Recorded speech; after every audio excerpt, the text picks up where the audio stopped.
Hey, welcome back to the show, Total Financial Solutions, Safer Money Hour. We're talking about some of the dilemmas that you might be into when it comes to setting aside money in your will as beneficiaries. I want to break down a couple of options you have. First of all, in your normal life insurance, IRAs, annuities, retirement accounts, there are built-in beneficiaries that can circumvent going to probate. Now, you always check it with an attorney if you have an attorney involved with your trust to make sure whatever's the best way for you to list your own. We're not attorneys or CPAs, but I want you to understand that if an account has a beneficiary, like a life insurance policy or an annuity, those dollars go directly to your beneficiary. They don't go through court. They don't have any time delay. There's no trust or will involved. If the beneficiary is a person, the person receives it at whatever percentage you've decided, 100%, 50%, equally. You can have 6 kids and put it equally if you want.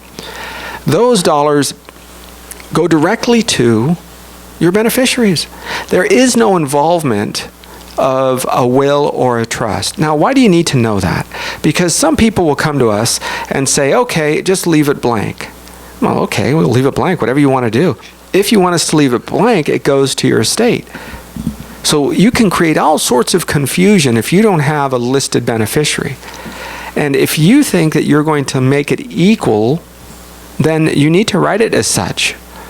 Don't say on some retirement accounts, I'm going to do because it's $100,000, I'm going to give $100,000 to Joey.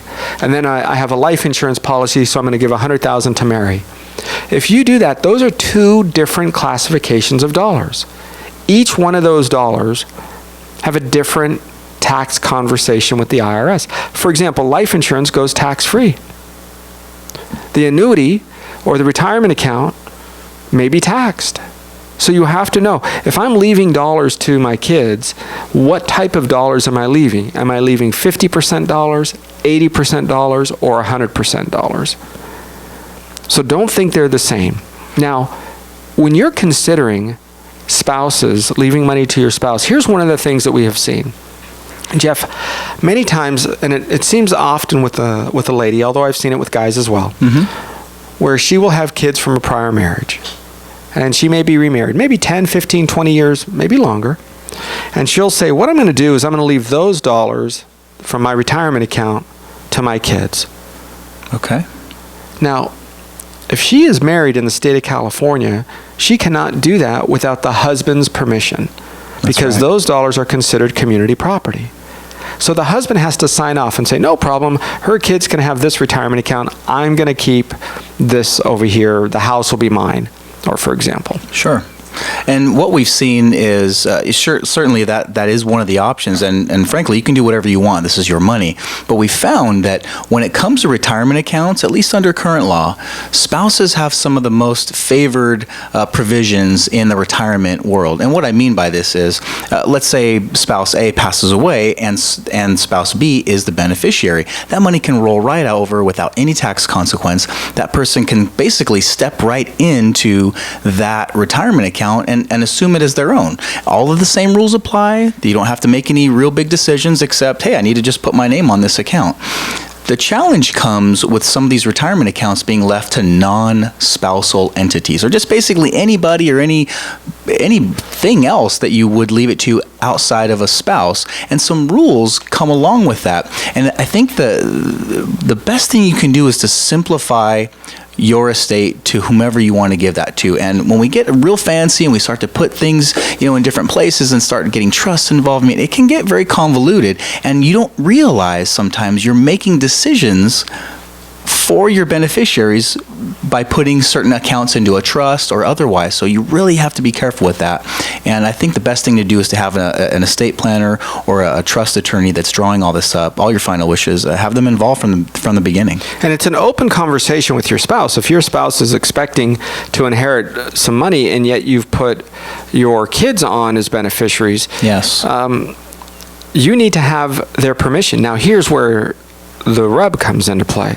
If you had these retirement accounts from work opened prior to being married, and you have put your 2 children on it, beneficiaries, and now you remarry, years go by, and you have not made a change to that retirement account.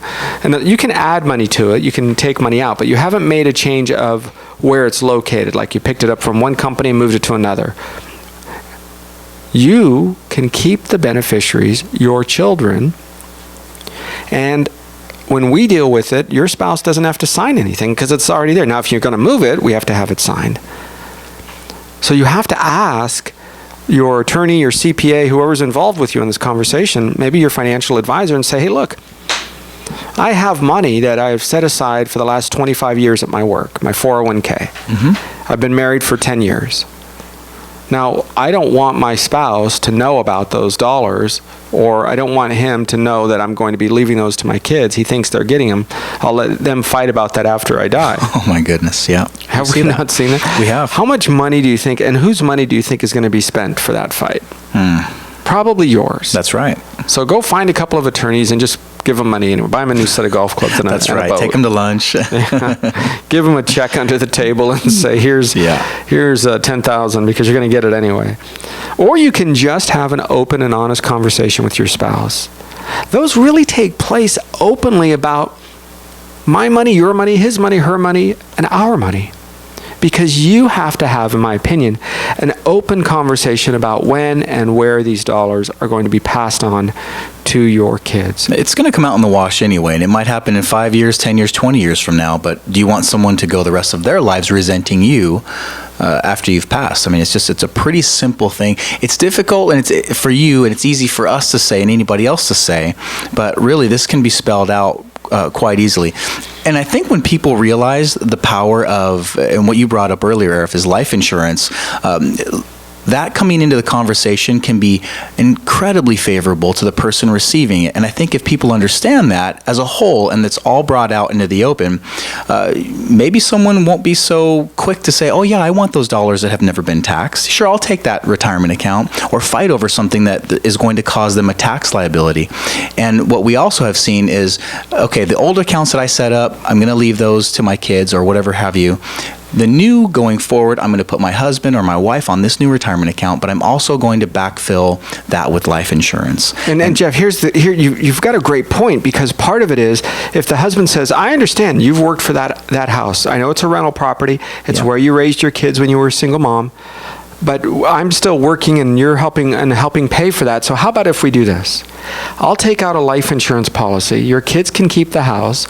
It'll cost us $58 a month. And if you pass away, I'll get $100,000 or $300,000, whatever the number is. The kids can have the house. I'll pay the $58 a month. There you go. And that can help me feel better, as if, and look, we don't want anybody to die. You know, that's not a conversation you want to have openly with your spouse, as, you know, I'm dying next week. Sure. But it is something you want to have openly as a what if.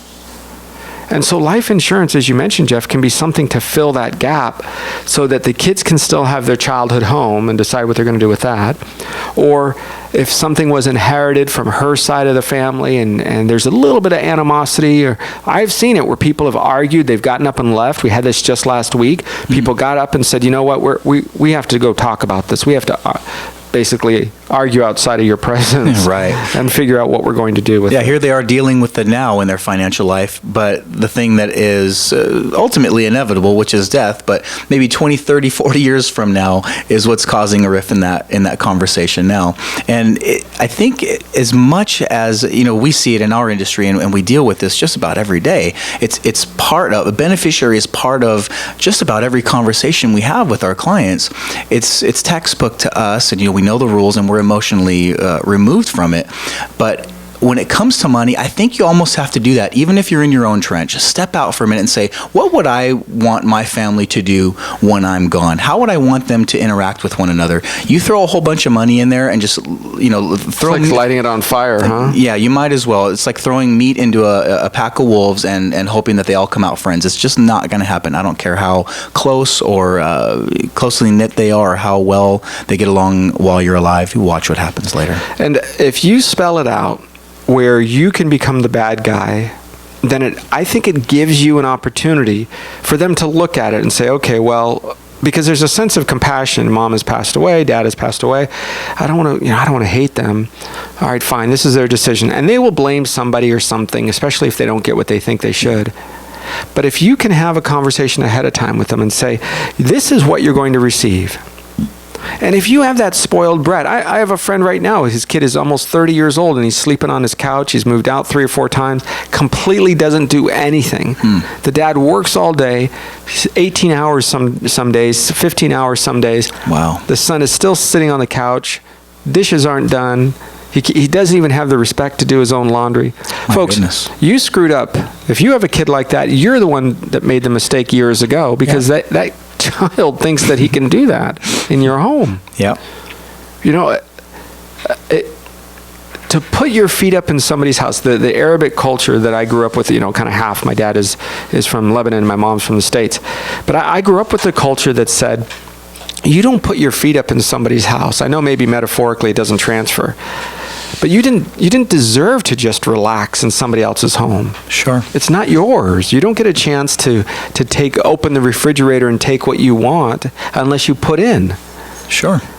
Run the air conditioning. Oh, he's there all day and he runs the air conditioning. He looks in his $800 bill during, one of the hot summer months. And says, wait, why is this so, oh, Dad, it was so cold. It was so hot. So hot outside, Dad, yeah. I was like, what? Yeah, you didn't feel it when you were at work all day? You didn't see how hot it was? Amazing. So you have to have that conversation, and it takes guts.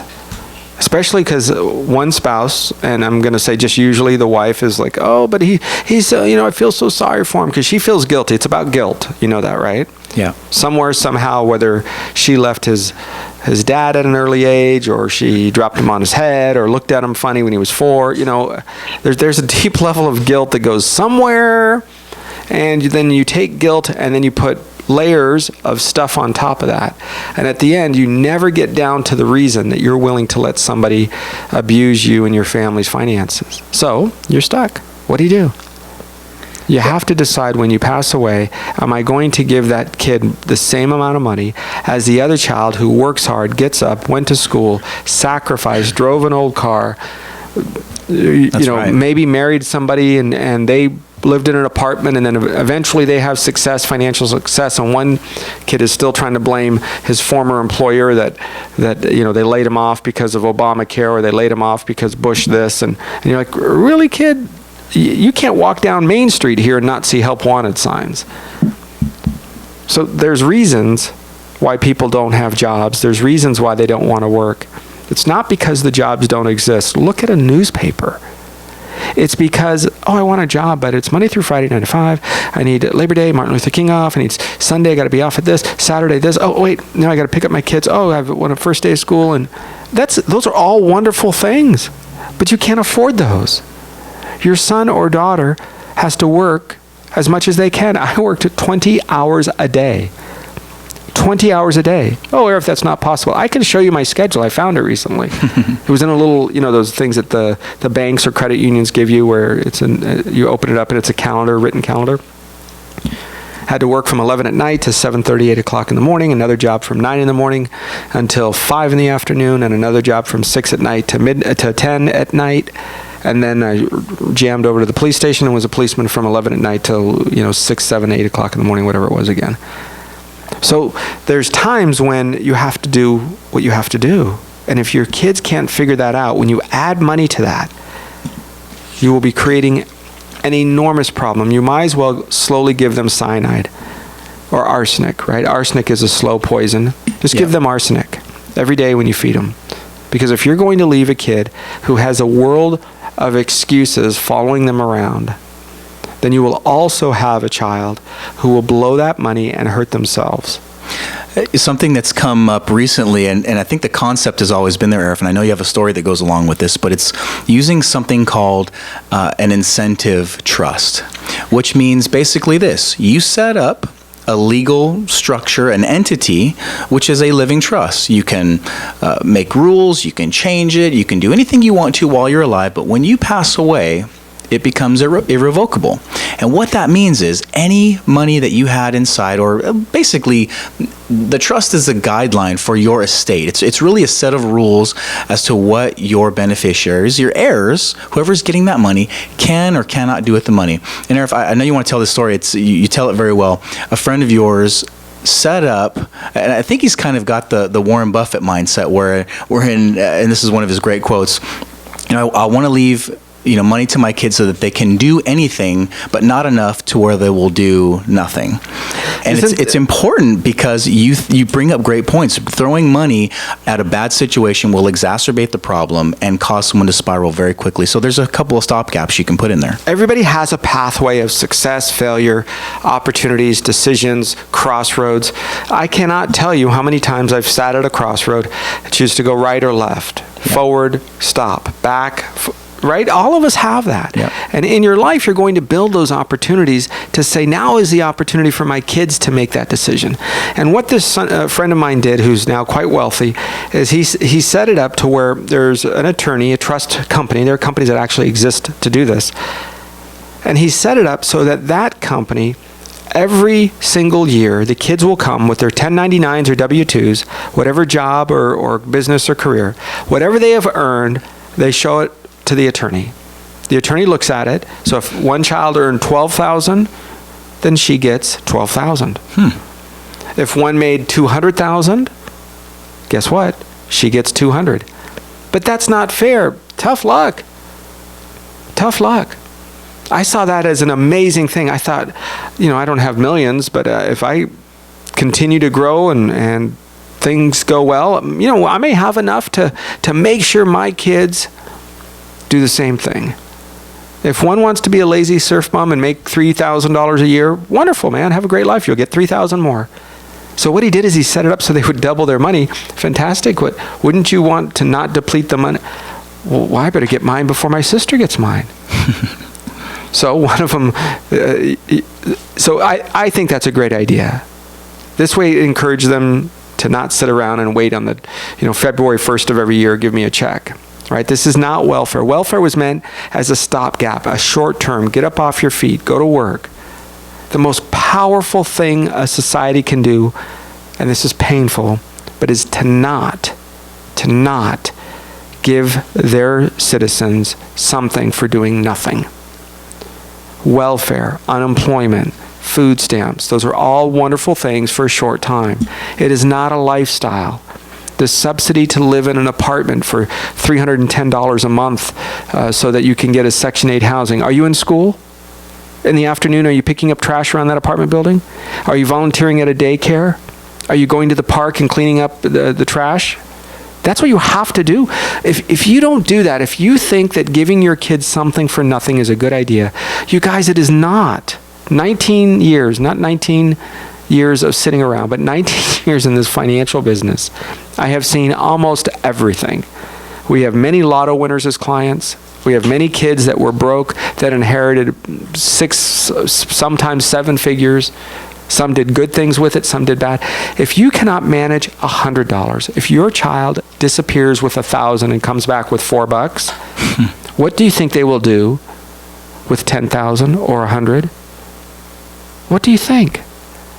They will not honor your effort. You sacrificed. So please be very careful. I want to give you some things when we come back on some mitigating circumstances on why you may not give one child the same amount as the other.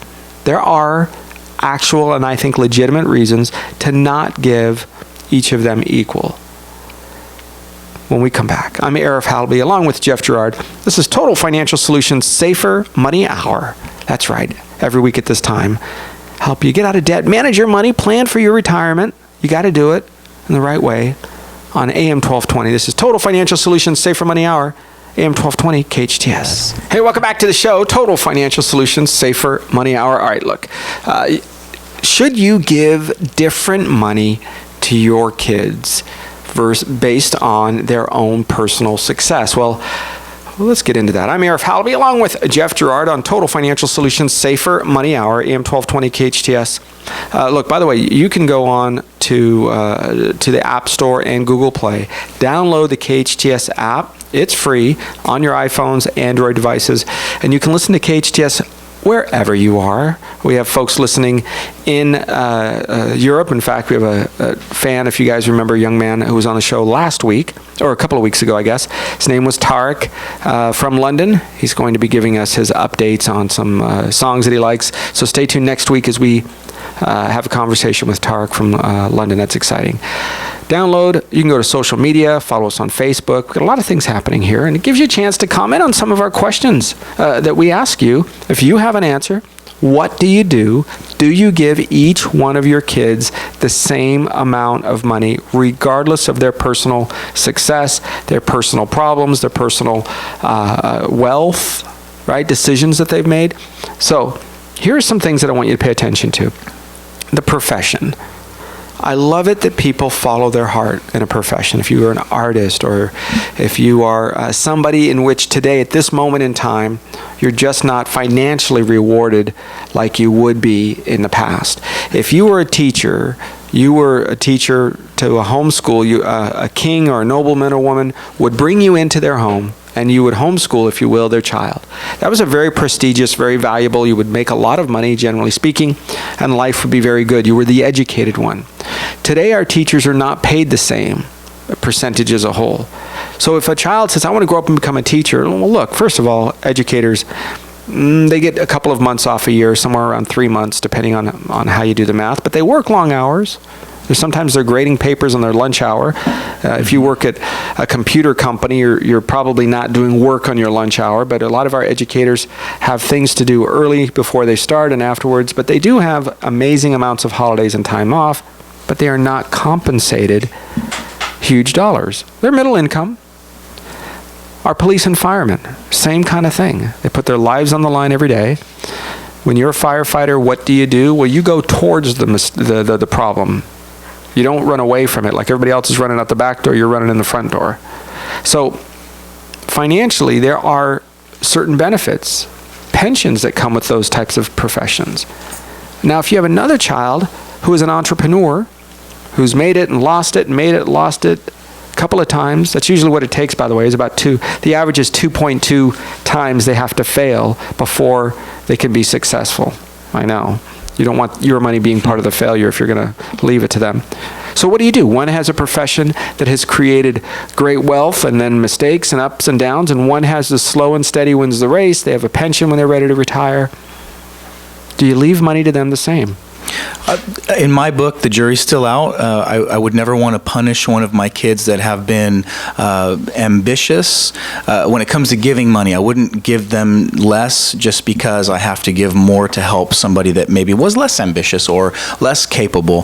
But certainly I would want to give them enough fuel, if you will, to help them propel themselves through their lives, whichever path they choose. And, of course, setting some relatively safeguards, I would say, for the folks that are, or the kids that are not as ambitious and maybe a little bit wayward, as you called them, but giving maybe some full reign to the kids that have done well in their own right and in my eyes, and give them a chance to really take off from where they are. Sometimes your kids can marry somebody that's wealthy or famous, or the child of somebody that's wealthy and famous. That's not impossible here in Southern California, where Sure. a lot of movie stars and people that have built their lives even behind the camera, if you will. We have seen that. We have a client who married into a family of a very famous actor, and the child is one of 3 children. And even if you take the math and divide by all sorts, statistically speaking, this particular daughter will probably inherit, I don't know, $5 million by the time this particular movie started. Yeah, it's great. Yeah. But he's not dead yet, nor is his wife. So you have in-laws that have quite a bit of wealth. If you predecease her in-laws, do you still give your daughter a lot of money? Because she doesn't have the money today, but we're expecting her to inherit it someday. So do you judge whether or not they're going to possibly inherit money on the other side as part of how you decide to give your money? I think you have to answer those questions. I don't want to give you my answers until the end here. I'll tell you what I think. But these are real life scenarios. How about health?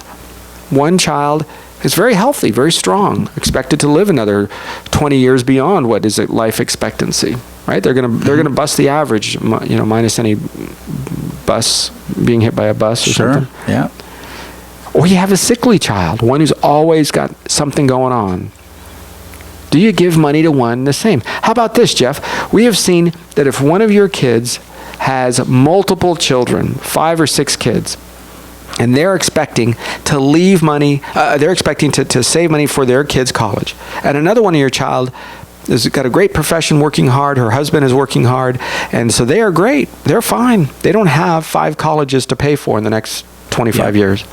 What do? Do you leave money to that child because you're expecting to pay for college someday?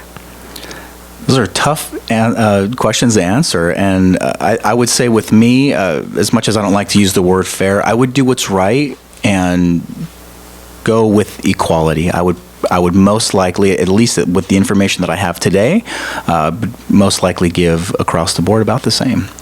I think to remember this, you can leave money for grandchildren as well. Mm-hmm. And you can take your assets, whether you divide them in half and then leave half for grandkids or a third, however you choose to.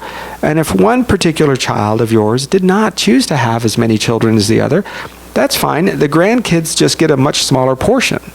So you might say, I'm going to give each grandchild $5,000 or $10,000. But here's what I have found that is a huge red flag. You need to thank yourself for listening to this moment, because this is extremely dangerous, will cost your estate, I can't tell you, thousands, if not tens of thousands of dollars. And I have seen it over and over. Are you ready? Write this down. Do not leave percentages of your estate to charities. Do not. If you say, I'm going to leave 50% to the Catholic Church, 30% to homeless dogs of America, 20% to whatever, don't do that. And here's why. Give them dollar figures, because we have heard of different charities. Providence Holy Cross, one of my favorite charities. Boy Scouts of America, amazing. Help the children, feed 30 million pounds of food every year. A lot of food, helping a lot of people. Incredible. I want you to leave, if your heart is for the charities or the church or the organizations, leave dollars, plain and simple, not percentages. Here's why. If you leave a percentage, the organizations need to get a complete and total inventory of your estate. Not only is it quite intrusive, but it's costly. And as an appraisal of your entire assets, there may be questions. Oh, I think the property in Mammoth is worth X, or I think the house in Sherman Oaks is worth Y. And now the conversation and the debate of who's appraisers and forget it.